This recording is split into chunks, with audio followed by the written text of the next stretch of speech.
Anh chị có tin không, chỉ hơn 1 tỷ 4 đã có ngay căn nhà mê kiên cố, full nội thất xịn giữa trung tâm Quảng Ngãi. Và căn này đang được nhiều khách hỏi cùng lúc. Nhà hẻm Quang Trung, cách hẻm chính chỉ 30 mét, diện tích sàn 100 mét vuông, thiết kế hiện đại, 2 phòng ngủ, phòng khách, bếp, 2 WC và sân để xe. Chủ đã đầu tư nội thất cực đẹp, chỉ cần dọn vào là ở ngay. Sở hữu căn nhà như thế này, ai ghé chơi cũng phải trầm trồ khen ngợi vì gu thẩm mỹ và sự khéo chọn của anh chị. Ở Quảng Ngãi, hiếm khi có nhà mê kiên cố, full nội thất, giá chỉ hơn 1 tỷ 4 mà lại còn thương lượng. Chậm một bước, cơ hội sẽ rơi vào tay người khác. Đừng để sau này tiếc nuối vì bỏ lỡ. Liên hệ ngay Nhà đất Quảng Ngãi 0932122368 để được xem nhà thực tế và chốt deal tốt nhất hôm nay.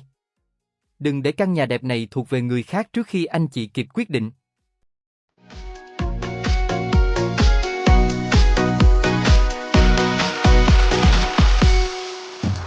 From